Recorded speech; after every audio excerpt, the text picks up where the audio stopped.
No updates on Dame Lillard, even as the rest of the NBA world continues to question Miami's pursuit of the Portland Star. But how do actual Blazers fans feel about a potential trade? And Boston's Jaylen Brown signed the richest contract in NBA history, over $300 million. That'll buy you a lot of turnovers. But what does it mean for the future of the Heat? We step back into the time machine and change NBA history in any one of Miami's tough final losses on today's episode of Locked On Heat. You are Locked On Heat, your daily Miami Heat podcast. Part of the Locked On Podcast Network, your team every day.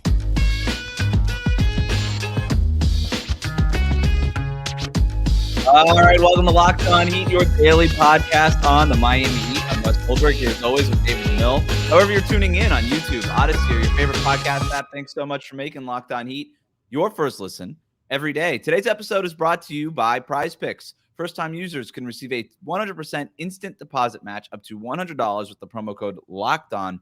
That's prizepicks.com, promo code LOCKEDON. I want to get to Jaylen Brown's contract extension and what that means for the East and even the Miami Heat's plans going forward in a little bit. But first, David, we're coming back from a small break. I was at a wedding in Northern California. It was nice to step away from social media and the Damian Lillard trade talks that are not really trade talks right now, and just sort of the toxic online conversation around that. And it was a beautiful wedding on a vineyard, and it was a very nice occasion, and I had a lot of interesting interactions because the groom's family is all from Portland. Whoa. And I knew going in, I was like, hey, it's just a matter of time before they ask me about the Damian Lillard stuff, because I'm close with his parents. They know what I do. Obviously, I know that they're from Portland and all these things. And I'm telling you, before I even got the, hey, how's married life and how's living in Florida and how's work? And it was like, how about that Dame talk, huh? Came straight up to me. Actually went past like 4 or 5 different people the night before. We had like a little get together. Goes like, he just like shoves other people out of the way and just goes, we got to talk about Dame. And let me just for a little bit more context here. He's had season tickets since the Rose Garden opened. Ouch. This guy is diehard. Loves the Trailblazers. Loves Damian Lillard. One of his favorite Portland Trailblazers of all time. And so he asks me in a very nice way, hey, like, when is this going to happen? And so I shared with him what I've shared with everybody on this show about what it is that we know and don't know about Damian Lillard and where things currently stand. And he kind of asked, like, you know, why aren't the Heat offering like that much? I keep hearing that they have a better package or something like that. And I was kind of explaining that whole part to him and how the Heat don't want to negotiate against themselves. And, you know, this is a guy who in business in his life does a fair amount of negotiating. And I think he just sort of like nodded and understood. He's like, yeah, you know what? That makes sense. And that was wild. And then the other conversations I was having with a lot of other people was... He's not on Twitter, is he? Right. I was like, hey, man, that's not how you're supposed to respond to that. You're supposed to yell at me now? Psycho Tyler Hero's garbage. You know, it's like walk away and then throw a drink in your face. He's like, what do you think? He's like, I don't really watch a lot of Tyler Hero. Is he good? I was like, yeah, he's pretty good. He's like, okay. And he's like, but we don't really need him. I was like, yeah, you guys don't really need him. You guys want just to get another third team. He's like, okay. And they haven't found one. I was like, no, not yet. And he's like, all right. Are they working on that? And I was like, sort of. And he's like, okay. They should probably talk a little bit more. And I was like, yeah. And he's like, okay. And that was pretty much the conversation. People did ask me a little bit more about like, why Miami? Why is it just, and things like that. But then I'll fast forward to this part. The groom, his honeymoon with his wife was going to be in the Bahamas. So they had a layover from Northern California. They had one night in Miami. So they fly into Miami International. They had a hotel in Miami Beach, dinner in Miami Beach Monday night. And then they flew to the Bahamas either the red eye or Tuesday morning. Right. And then he texts me probably an hour after his dinner was done. And he goes, I get it. I know why Dame wants to come here. He's like, the vibes are amazing. He's like, I'm sitting at dinner and I see like 2 or 3 NBA players just walking through the restaurant. And like everything's great. We had like Cirque du Soleil style dancers at our table coming up to us to entertain us. And, you know, and then, yeah, you're a stone's throw away from a vacation in the Bahamas. He's like, this is amazing. And maybe some of it is just like the post-wedding honeymoon high there. But yeah, he had a great time. He's like, yeah, I get it. And people now are just like, when I kind of talk to him about Miami and the reasons why somebody might want to live here, like Damian Lillard, who born and raised in Oakland, played in Portland for the last 7 nothing against Portland, but it would make sense why somebody in his mid-30s might want that kind of experience after basically spending his entire life in the Pacific Northwest, being like, you know what, I'm in my mid-30s, I'm super successful, I have more money than I can count. I've never experienced the East Coast life, let alone the Miami lifestyle. It's a very attractive lifestyle to somebody in that kind of position. And so all these things sort of involved, and I was just like, David, I step away and I'll end it here. I know I'm going long, but like, no. I was off social media for 4 days, and it was beautiful, and I highly recommend it to people. And here's why: because I went back onto Twitter, or whatever it's called nowadays. I went back onto Twitter, and I was very surprised because it had a new logo. Number one, I was like, "What is that?" And then number two, the entire conversation around David. I log on, the thing opens up, and I just like, Damian Lillard this, Damian Lillard that, Stephen A is trying to get him to the Knicks and all this stuff. And like, why is Damian Lillard doing that?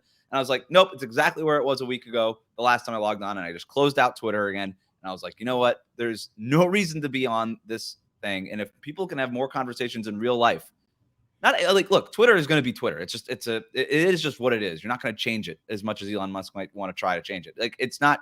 That conversation is the online conversation, but I implore people even listening to this who are mostly having those conversations online. I know it's hard to fly to Portland and meet Trailblazers fans, but like, just have conversations in real life generally about stuff happening online. It's so grass, different. Right? Yeah. Touch virtual grass in this sense. Actually, like, think about the stepping outside of the bubble nature of social media and the conversations that are so limited just by virtue of the format. Like, there's not much you can say, and everything comes across as like this ridiculous and or hot take that you can spout off in like a number of everybody's seconds. Trying to one up each other all the time. Right, for clicks and likes, and then you get some who's madder? I'm more mad. I'm more mad that Damian Lillard just signed a 4-year contract. Exactly. Yeah. It's so silly. I'm glad that you got that kind of balanced, more nuanced perspective. But I am a little surprised though at the groom's perspective on Miami. Not to say that, of course, that makes total sense that you come to South Florida and everything else like that. But I have been like fighting with the Twitter voices and other people, even as we continue to do shows or have other conversations with media members about why Miami is such a hot spot and everything else like that. It's not. It really isn't. Like, people keep saying, I did a guest spot on Locked On NBA just yesterday, right? And my conversation with at that time was, why the Damian Lillard, another Matt? Yeah, no, it was with Tony East. Oh, the Monday show. Okay, yeah, sorry. Yeah, the Monday show. So, we're talking about the Damian Lillard situation, and then somebody comes in the comments. It's like, yeah, makes sense that somebody who represents a Miami fan, first of all, would not question why players want to come to Miami, a big market like Miami, and ignore small markets, because it's all this ridiculous conversation about Austin Rivers and everything else like that. And first of all, Miami's not a big market. It's a fun city and everything else like that. Size-wise, yeah. Population-wise, but it's not. I don't think players necessarily are dying to come to Miami. Like, we just saw Bradley Beal and Kevin Durant, number one on their wish list was the Phoenix Suns, who couldn't even get Austin Rivers to agree to a trade there 4 years ago. I would say Austin River balked on that deal, and now all of a sudden, like, everybody's like, "Oh, Miami, they always get every player." It's like, no, they don't. They get the players that they did, and they have. Yeah. They've been very lucky. I would Jimmy say Butler that came here. Generally, like, even just like the list of destinations, even if Miami isn't getting anybody, I think people have that impression because every time a player wants to get traded, Miami is on the list of preferred destinations, even if they very rarely get those players. Sure. So I think that's why that perception is out there. But also, I would say too, like, it's not like the Heat have trouble getting free agents the way that maybe even Portland does. Like, they don't have like that level of difficulty. Like, they don't get everybody. They don't get everybody, and they have some. They're so limited in cap space all the time that's part of it. But like, they do. But players, and I'll zoom out, David. I know you don't pay as much attention to the NFL anymore, but like the Dolphins win like every offseason because they always get free agents. Like their roster construction doesn't make a whole lot of sense, and their strategy doesn't make, and their coaching was always bad before Mike McDaniel, top 5 South Florida sports star. But it was like, generally speaking, you're able to get people to come here easier than you're able to get them to Minneapolis or Milwaukee or Portland. Like, the Heat can. They got LeBron, dude. Like, They got LeBron because it's Dwayne. Like, that's such a one-on-one situation. I mean, everything is so. Yeah, I mean, even the Knicks couldn't get free agents forever because they stunk. Like, you have to be like kind of okay. Like the Lakers went through a period. No, that's definitely a part of it for sure. Yeah, but I would say no general, major market lure over these teams. Like the Chicago is a great city amongst NBA players. Like they love the town of Chicago. And they can't get anybody to sign there as a free if they were good, they can get them though. And that's what I'm saying. You have to be like good enough. But like if you're Milwaukee or if you're Minneapolis, I'm not to keep Indiana, like all these teams that are like, even if they're good, they still can't get the free agents. That's the thing with Portland. When were the last time they were good though? When was the last time they were Portland? Good? Let's just do Portland, for instance, like 3 years ago. When was the last time they were good? 3 years ago. And all throughout Damian, like what was the biggest free agent? Damian Lillard's been there for 11 years. They were in the playoffs every year until the last 2 years. Go back behind those, right? Well, they couldn't get Batum. I mean, you could look. Their front office decisions under Olshey were terrible, but just in terms of the free agents that they were trying to add to a guy who was squarely in his prime, and Damian Lillard, a guy that most players would want to play with, regardless of market, they couldn't get anybody. They never could get anybody. Miami doesn't have that problem when they're good. So, but can I one more thing on this too? Portland's a good city, though. I don't know. Portland's awesome. I'm not dismissing Portland, but I like just players don't want to go there. It's just that's the facts that are in front of us. But I got one more take on this, and then I want to get into Jaylen Brown's extension. A monster one has the NBA world talking.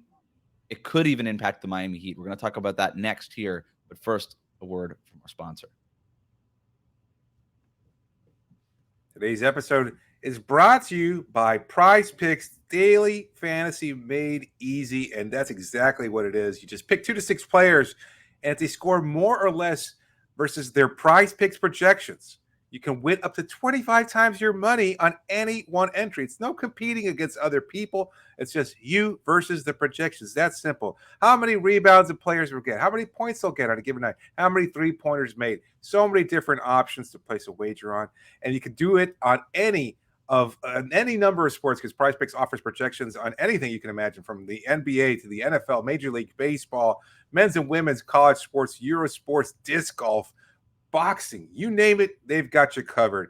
Entries can be made in 60 seconds or less. It's that easy. Safe and fast withdrawals. Who doesn't love that? And they're currently operational in over 30 states and Canada. So download the PrizePicks app or go to prizepicks.com to sign up and play daily fantasy sports. First-time users even get a 100% instant deposit match of up to $100, but only if you use the promo code LOCKEDON. So if you deposit $100, PrizePicks will match that, give you $100. So make sure to enter the promo code LOCKEDON when you sign up for an instant deposit match by downloading the PrizePicks app or going to prizepicks.com today.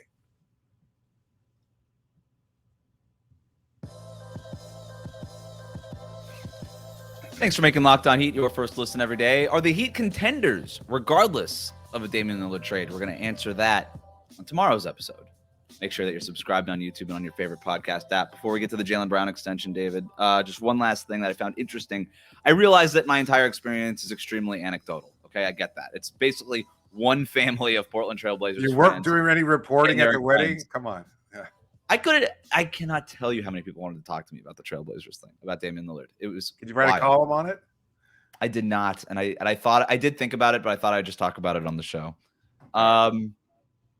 But everybody just super supportive of Dame, regardless of the. Okay, do I understand why it's just Miami? Whatever. Just in terms of Damian Lillard leaving and going to a contender like the Heat, everybody that I talked to was super supportive. And the part I found interesting, sad for sure, definitely sad. It's their favorite player forever for the last decade, but kind of also excited about the next thing, about like really excited about Scoot and Shaedon Sharpe, and they should be. Those guys are going to be awesome. So that was just the other thing. It was sort of like, it wasn't this sort of black and white online version of like this comment, like they should just keep Dame, screw him. He's got 4 years left. He has no right to. It wasn't that. It was like, we obviously hope that we get a good return back. We hope that everything works out. But just generally speaking, we're so excited for Scoot Henderson and Shaedon Sharpe and what this is and what we could potentially get back for Dame and what that means, even though we're going to miss him a whole lot. And that's sort of that nuanced kind of real life feeling from a real Portland Trailblazers fan and not an egg on Twitter that people have, right? So I just thought that I'm so glad you brought that up, because it feels like, and again, I wouldn't have known this because I didn't talk to any Portland fans, but like it just seems from the ones that have responded via social media, they're fully on board with we don't have to trade Dame. We don't have to. We can screw over the best player in franchise history and just keep him on there despite his wishes if Miami doesn't up their offer. And that just seems like a really bizarre mindset. So it's good to see. Like, I can get the one perspective of a more level-headed fan saying, yeah, we want the best return possible for a great player. But at the same time, we're also kind of ready to move on because we know the team's not going to win, and we know what Dame wants, and we're all aboard on getting Dame the possibility of winning a championship. That's it, right? I mean, it's just that simple. That's it. Touch grass, everyone. Moving on, Jaylen Brown signed a 5-year, $304 million supermax contract extension. Part of every headline lead graph that you're going to read on this is going to include the note that it's the biggest contract in NBA history. That's true. This contract is going to pay Jaylen Brown almost $70 million a year before it's over. But the more interesting thing about this is, to me at least, that it's not the biggest contract ever. I mean, Nikola Jokic was the biggest contract ever yesterday. You know what I mean? And now it's just somebody else. This one will be the biggest contract ever until somebody else signs an extension, and then that's just the way as the cap extends and the supermaxes are a thing. Like, Jaylen Brown's gonna have the biggest contract in NBA history for a few months, and then somebody else is going to. Okay, so that's just how it works. But to me, what's interesting is not that it's this, and like the first take headline is going to be like, is Jaylen Brown worth the highest? Should he be the highest paid player in NBA history? And it's like, okay, that removes all context out of it. But if he's worth this amount of money, to me, even in a rising cap, is interesting. And I think what Boston fans would tell you is, hey, this looks really big now, but just wait until the cap goes up.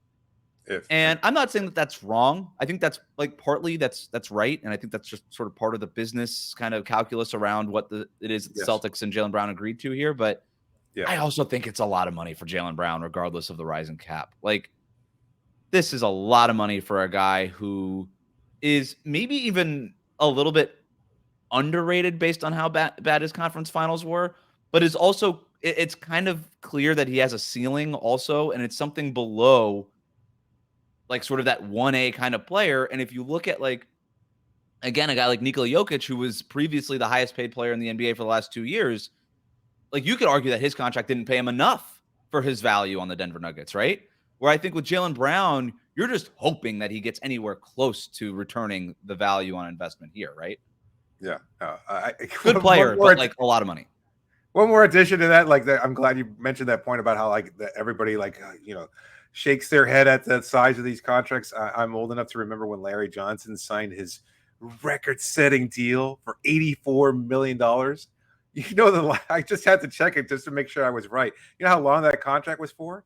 Wasn't it like 12 years? I was going to say it was like 10 years, 12 years. Wow. $7 million a year. He signed basically the mid-level exception. He got Caleb Martin money.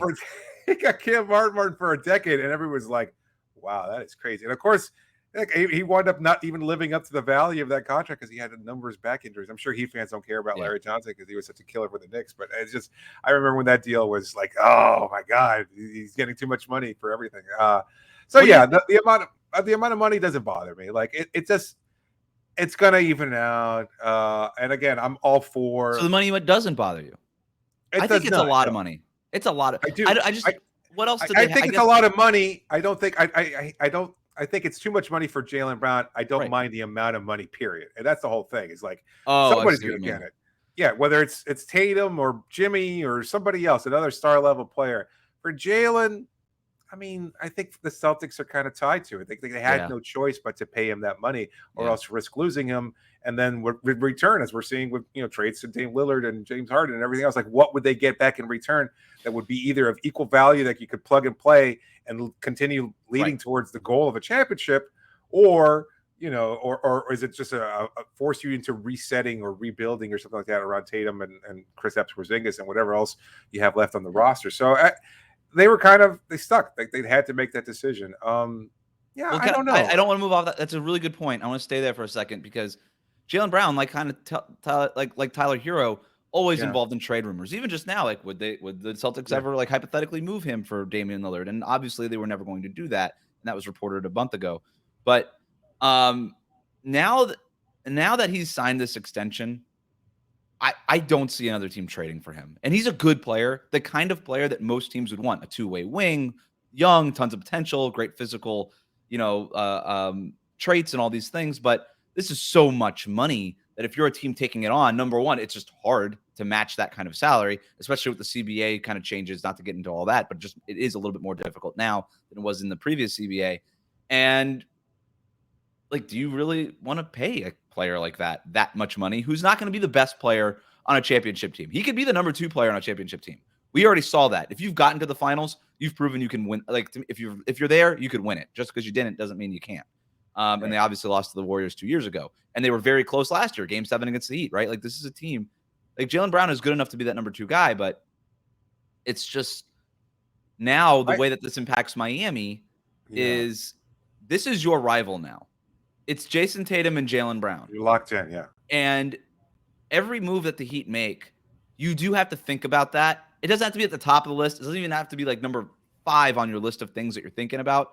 But it has to be somewhere in the back of your mind where it's like, all right, it's Milwaukee as long as they've got Giannis. How do we make sure we have a roster capable of beating Giannis every year, right? I'm not saying that the Heat haven't proven to done that. I'm just saying every year as you make adjustments to your roster, it's something you have to think about.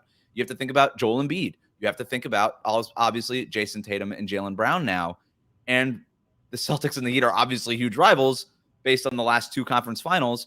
This is your rival, kind of locking into at least a 5-year future here, right? So I do think if you're the Heat, you have to think about that. It makes Jimmy Butler obviously that much more important. Not that he was not that much important before, but like it's just, again, something. Here's a bigger question then. With Boston having locked in Brown, does that make the exclusion of Caleb Martin and a potential trade for Damian Lillard that much more essential? Like, we already know that's a sticking point. We've talked about that. That's the front office and the coaching staff's perspective. They want to keep Caleb. Do they have to keep Caleb now because he is that much more important to helping guard Jaylen Brown in a potential matchup there? And I think the answer is yes. Yeah, I think it is that. I think we could talk about that a little bit more next. But first, a word from our sponsors.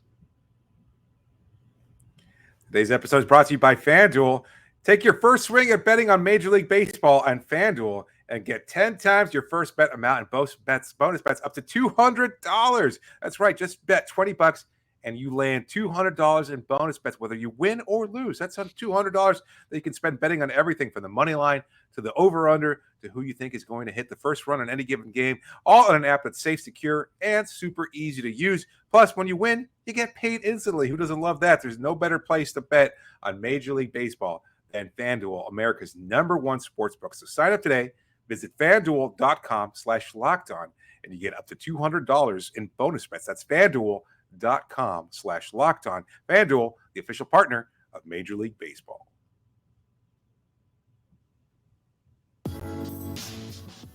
Thanks for making Locked On Heat your first listen every day. Are the Heat contenders regardless of a Damian Lillard trade? We're going to talk about that on tomorrow's episode, so make sure that you're subscribed on YouTube and on your favorite podcast app. To wrap up this conversation on Jaylen Brown, it's a good question, David. Like, does this make somebody like Caleb Martin that much more? I think I've reported this before. The Heat want to keep Caleb Martin out of a Damian Lillard trade because they view him as important to a championship team. I also think one of the reasons you draft a guy like Jaime Jaquez Jr. is because he's a big wing who can guard different positions. I just think in general, you just need more of those guys. I don't know that it's a Caleb Martin specific Pat Riley thing. Said? Yeah, what was Pat Riley said? What was it Riley said? Yeah, he literally said that. He's like, was meant as much wing length and versatility as we could possibly get, And so you want to keep adding guys like that. But in terms of the short term, I do think a guy like Caleb Martin, who's NBA ready right now, who you saw in the conference finals guard these 2 guys and can do it, right? Yeah.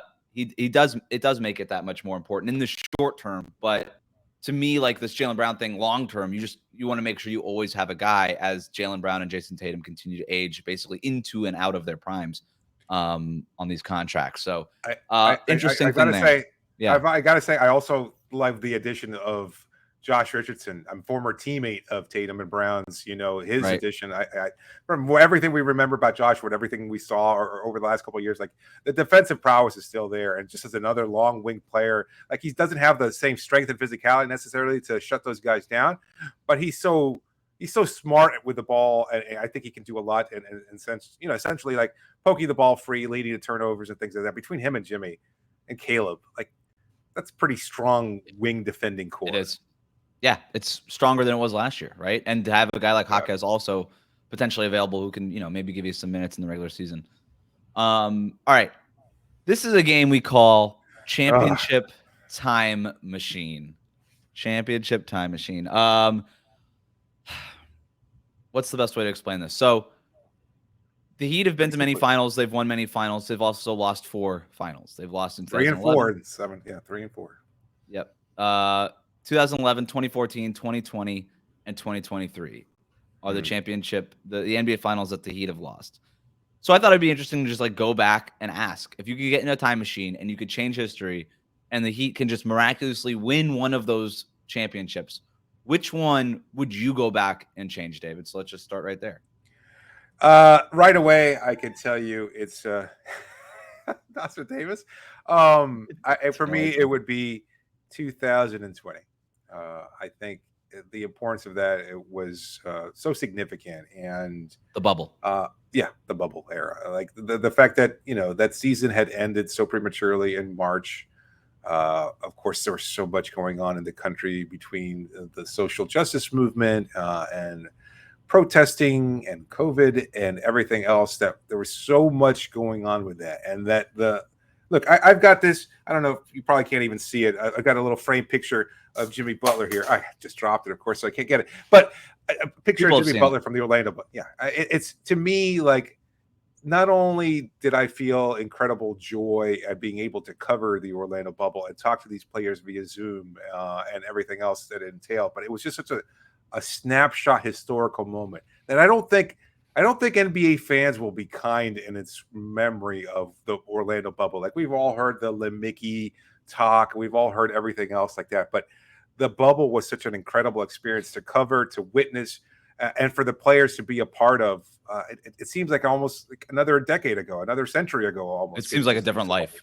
Yeah, it really world. does. Yeah, and just that run to be able to beat the Bucks, to be able to beat the Celtics, to be able to beat TJ Warren, the Michael Jordan of the Orlando bubble, and the Indiana Pacers. Like, there were so many great matchups there. And then, to me, in my opinion, I've said this many times before, they were the better team over the Los Angeles Lakers in the NBA Finals, and they would have beaten the Lakers if not for injuries to Goran Dragic and Bam Adebayo. That cost them the very important depth that they had, that they needed in order to beat 2 strong superstar level players in Anthony Davis and LeBron James. And just for me to go back and to change that would be to shut up all the naysayers, to shut down the Lakers' exceptionalism, to show them that team was such good vibes, man. Like, just again, talking to them, the addition of Andre Iguodala and Crowder and Olynyk and Duncan Robinson and everybody, they were just so happy to embrace that moment and to coalesce as a group and just to focus on winning. They were so together in a way that I've never seen. Like, that locker room before the Orlando bubble was on fire, and even afterwards they carried that camaraderie into the Orlando bubble, that sense of togetherness and sense of purpose. I'd never seen anything like that. That's just to imagine that the fact that Eric Spoelstra, after the turmoil of the Orlando, I know I'm going a little long here too, but that after the turmoil, the bubble, the stress, being away from families and everything else, he broke down and cried. This is Eric Spoelstra at the press conference. At the press conference. Yeah. He's been on the losing end before. We were there. This last finals, they lost. He didn't cry afterwards. No. 2011, disappointing. We got here. 2014, great team. We had a great run. Whatever. Yeah. To your point, it was just it was the struggle of the bubble being like, just I can't imagine the immense emotional, physical toll that took. Of course you would break down. Of course you would break down and cry afterwards. My question to you is, like, I'm not gonna say I think it's a great pick. My question to you is, them winning, how would that have changed how would it change the experience for you? Because you're talking about how much joy you already got from that season and covering that team. Would it have changed it for you at all if they had actually won the championship? It was even as a somewhat detached media member, like, the fact that they weren't able to prove that, like, I mean, again, Jimmy bent over the sanction. Like, there was so much invested in it from a reporting aspect and even from a fan aspect. You just wanting to see that team play.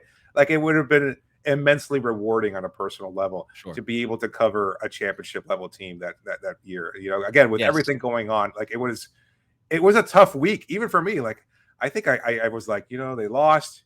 I had like a recap, great season, and then I don't think I recorded an episode for a few days because I didn't really want to even talk about basketball for a few days after that. So it was, again, because I was disappointed because they weren't at full strength. And I know that's just part of the finals experience. Is like you have to be good and lucky in order to win a ring. But for me, it would have been just incredibly personally rewarding to be able to hang on to that with the darkness around the rest of the world and everything else that we were living through at that particular time. Right. It would have been really, really a special moment. Even more special than it was. I'm not going to disagree with anything you said, obviously, because it's your pick. The only thing I will nitpick against is the idea that had they won that championship, that the conversation about it being a fluke would have gone away. I think people but it wouldn't have mattered because you got the jewelry, though. Oh, so you would, okay, fair point. No, it's like, all right, call it a fluke. It's still my ring. It's all right. I'm going to go back. You got a sport championship, you know. You said it doesn't matter. You said, I think before we started recording, David, that you thought you already knew what I was going to say to this. Between 2011, 2014, the bubble in 2020, and then obviously last year in 2023. What do you think I'm going to say? I'm going to let you get a chance to guess here. Part of me thinks that you would have loved to have been there this year just to say I covered a finals team that won a championship team, to be there in the locker room with the champagne and everything else like that. But between you and me, I think we're going to get that chance. Anyway, I think it's 2011. I think that's the finals that it broke you, but it hurt a lot to see them after the crap of that first year of the Big Three. Am I off? Nope, you got it. It's the reason is a little different. It's not that, I mean, I remember that year. I mean, that was before I was in college. I wasn't covering anything. Like I was like diehard Heat fan that year. And it was the first LeBron, Dwayne Wade, Chris Bosh year, and just kind of like our own little Miami Heat fan bubble where just the turmoil of that season, I had never really experienced that because even when like I grew up a huge Miami Hurricanes football fan, but I was like kind of too young to really realize like the rest of the country hated us. You know, even though they did, I was just too young to really realize that. So it didn't affect me. So this was the first year I really had as a fan where I was like, oh, wait, we're the villains now? Because before that, everybody loved Dwayne Wade. Everybody loved LeBron. You know, everybody's like, these are the two most exciting players in the sport. This is awesome. And then they joined forces and they're like, we hate these guys. And so I was like, that's crazy. Because it was my level, right? And poor Chris Bosh, but he was sort of whatever. My excitement went here, and then it was sort of a realization that everybody hates us. And I was like kind of trying to figure that out. And it was weird rooting for a team in that context. And then to get to the finals anyway, and as hard as that playoff run was for the Heat, to lose it that way and to be so confused as to why LeBron couldn't post up JJ Barea and to be so confused as to why they were losing in those finals, that was a lot. And understanding that the rest of the country was so happy when I was so sad was not fun. So, but I wouldn't change. I wouldn't use my time machine to get rid of that feeling. I think those kinds of sports heartbreaks are really important. In fact, going back to the wedding, there was a 6-year-old there, 6 or 7-year-old girl who's like just like in the last couple of years, like loving the Portland Trail Blazers, getting into Damian Lillard and all these things. And she doesn't understand why he's leaving. And everybody, even the parents, were like, it's good that she's having her first sports heartbreak now. Because you got to have that early so that you become a sports fan. It's the heartbreaks that make you a fan. It's not the wins. It's the heartbreaks that make you a fan. I don't know, man. Like, so anybody can just get them done early. Get it done early, man. It's like getting your ear pierced. Just do it early. It hurts less. Yeah, because you're an infant when they do it and you don't remember that. But like the 6 to have that kind of like pain there and kind of define your sports fandom, like think about it. Like, I mean, years that you saw, you weren't alive when Marino was in the Super Bowl, right? Like, no, that was 80 that was before 85, but it was before. No, but like the Dolphins were just like a sort of like like death by 1,000 cuts kind of heartbreak. It was like every year it's like, man, 9-7 again, really? But No, but it is like Learning with 10 and 6. Yeah. The sports heartbreak thing is part of being the fan. So that's going back to the time machine. I'm not necessarily removing that part of it. That's not why. The reason I want to deliver the win in 2011 is so that Dwayne Wade got the Finals MVP. That's the only reason. That is literally the only reason. It's the only reason I want. Everything else worked out. The Heat won 2 out of 4. Finals MVP. I don't need Paul Pierce. But I would have loved. It's if Dwayne Wade has a blip on the resume, it's that he never got that Finals MVP in 2011. He should have had it. Yeah. I thought of that one too.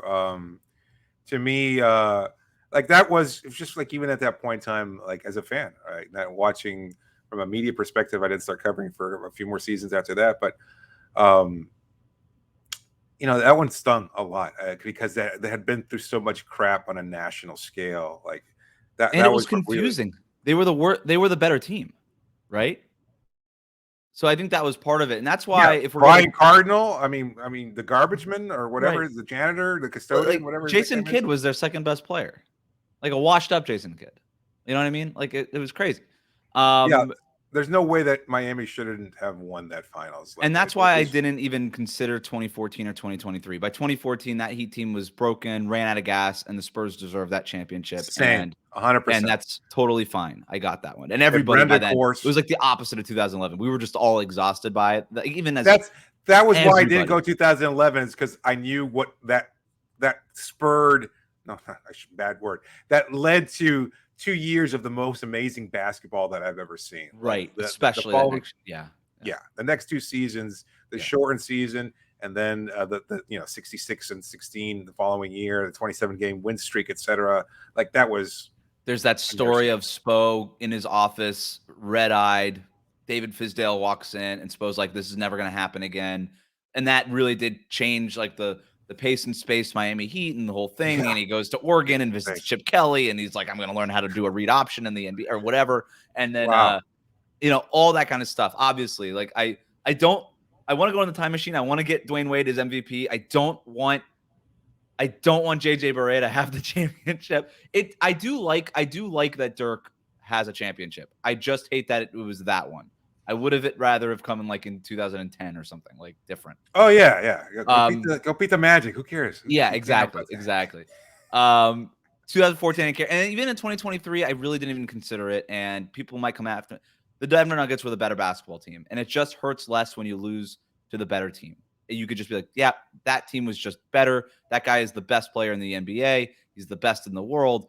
There's like, and even you got that sense from being around and talking to the Heat afterwards, and even during, really, where it was just like respect. Yeah, it was not even just like mutual respect, just almost like they're better than us. Like you kind of got that sense the more you spent, the more time and more conversations you had with the Heat and people around the Heat. Like, there's no way anybody felt that way in 2011. And I think to your point in 2020 as well, they really believed that they could have won that one if they had not gotten hurt. Yes.